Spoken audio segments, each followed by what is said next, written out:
Good afternoon, sirs, mums, ladies and gents, and welcome to Lucas Station, the home of ESUAS. On behalf of ESUAS, we'd like to welcome you to this year's Paul Bowen Award presentation, Exercise Mongolian Endurance, an 850-kilometre mountain bike expedition across Mongolia. I'm Officer Cadet Chris Toward, and I'm joined by my colleague Anna Shackleton, the officer in charge of AT.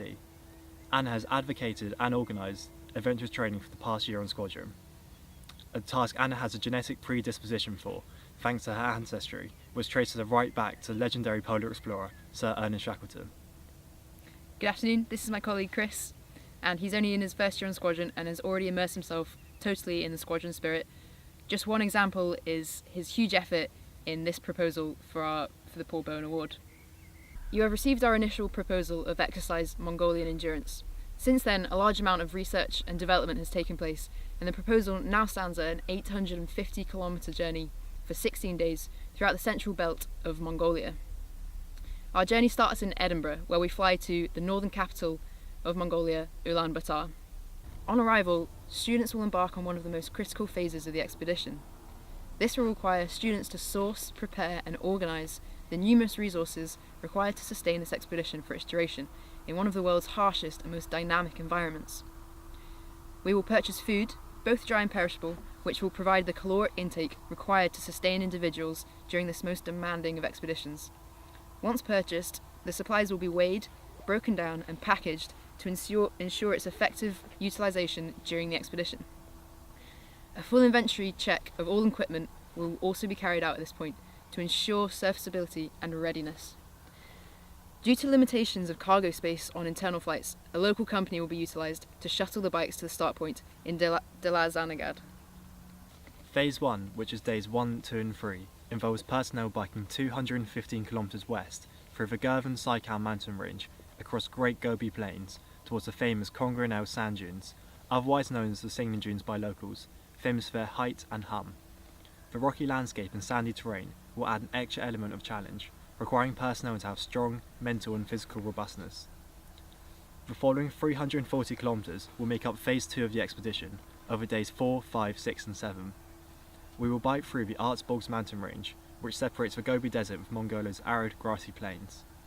After navigating the range, we continue north, past extinct volcanoes strewn with ancient petroglyphs, towards the Khangai mountain range in the heart of the country. This phase takes us across one of the world's most sparsely populated and desolate areas.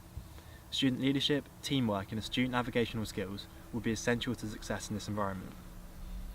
As part of the expedition's risk management protocol, it is imperative the expedition support vehicle will be no more than 24 hours away.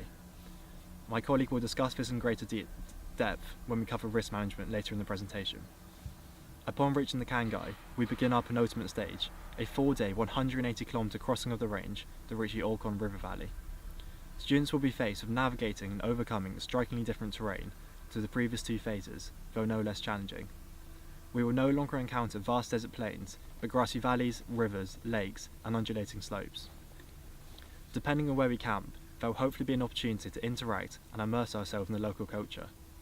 It is also anticipated during this time that a 24-hour pause in the journey will take place, in which expedition members will undertake voluntary work to enhance the education, welfare or community facilities available to the local population.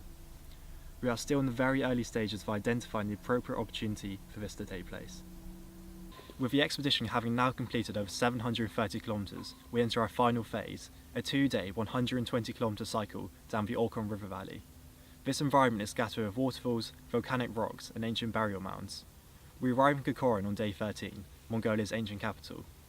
Over the next 2 days, personnel and their bikes will be transported back to Ulaanbaatar and then on to Edinburgh.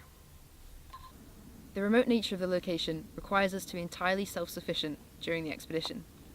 Every evening we will be tasked with selecting a suitable campsite and providing food for the entire team for the entire duration of the expedition.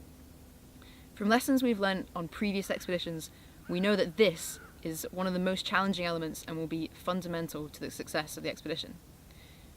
We also require proficiency in first aid and bike maintenance to ensure the serviceability of personnel and the health of the bikes. This 2-week expedition will be incredibly special for all those involved, and personnel will finish with developed leadership, teamwork, fitness and camaraderie. But it's so much more than a 2-week expedition. It's an inclusive 40-month project the legacy of which will be evident in ESUAS and the RAF for years to come. We think of this as the big picture. Being given the go-ahead will initiate a year-long journey, culminating in a truly once-in-a-lifetime experience, the legacy of which will reach far beyond than those who are lucky enough to get a place on the expedition. Building on this, for the expedition to be successful, we will need to develop a skill set held within the student body on the year preceding the expedition.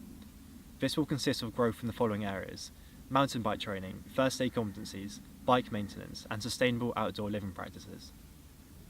With an initial focus on mountain bike skills, the squadron will utilise both locally planned and coordinated mountain bike training in tandem with the Joint Service Adventure Training Scheme. As a baseline, students will be expected to attain the foundational qualification, but will be encouraged to go further and attain both leadership and instructional qualifications, with Joint Service Mountain Bike Instructor being the goal for at least 2 ESUAS students. In addition to qualified mountain bikers, we will also aim to have every student qualified to a competent level of bike maintenance, with 3 students qualified to a very good level of trailside repairs of all components to ensure the consistent serviceability of the bikes. As mentioned earlier, we will aim to have every member of the expedition party qualified to a good level of first aid, with some qualified up to advanced outdoor first aid. This will be essential given the delayed response time for professional medical help in Mongolia. Ex-Mongolian endurance will continue to show major benefits even after the expedition is complete. This is due to the range of qualifications that we will develop in the lead-up. This includes bike maintenance, first aiders, mountain bike leaders, and even instructors. This capability will allow us to run our own adventurous training expeditions using our own personnel as the instructors. A candidate who has potential to achieve mountain bike instructor already has a bursary to join the Royal Air Force as an engineer. This means that the skills that they could develop with the RAF Charitable Trust support could benefit not just ESUAS as a squadron, but the Royal Air Force as a whole. The legacy that ex-Mongolian endurance creates could percolate through the University Air Squadron system into the wider Air Force. The expedition also poses a massive logistical challenge. In the 12 months leading up to the expedition, a large amount of admin will have to be undertaken to put the foundations of the expedition into place. From experience of previous expeditions, we know that this will require a large amount of resourcefulness, adaptability, and very fine attention to detail. We have already received positive responses from our initial inquiries into obtaining visas and diplomatic clearance from the Defence Attaché in the Foreign Commonwealth Office in Beijing. The Defence Attaché are keen to meet with us and offer any assistance they can. In their memory, this is the first time a military expedition has been proposed in Mongolia. Research has been done into whether it's more cost-effective to take our own equipment or rent it when we arrive. At this stage in the planning process, we are still looking into options of hiring all kit to outfit the entire expedition party upon arrival. In an effort to ensure best value for money, we are currently researching options to marry up ex-Mongolian endurance with the RAF Regiment's 75th anniversary mountain bike expedition, Ex-Diamond Rock, which took place last year. This collaboration would allow us to utilise the bikes purchased for Ex-Diamond Rock and give those going on this expedition the opportunity to train and benefit from the lessons learnt from last year's Trans-American journey. We'll be spending up to 3 days during the expedition without any way to collect fresh food or water. This, compounded with the lack of an official search and rescue service and basic medical care, means that we've had to implement our own precautionary support vehicle throughout the expedition. We have outlined the finances for ex-Mongolian endurance for 12 students and 2 staff as shown. This party size is dictated by the governance laid out in JSP 419 and AP 3342 to ensure maximum student-instructor ratios are achieved without compromising any safety critical limitations. This will give everyone on squadron a significant opportunity to gain in place, promoting inclusivity without sacrificing the close-knit bonds which will be formed between team members during the expedition. On behalf of ESUAS, we would like to thank you for listening to our proposal for this year. We firmly believe that this expedition will have real, long-lasting benefits, not just for the 12 lucky enough to gain a place, but for ESUAS and for the RAF as a whole.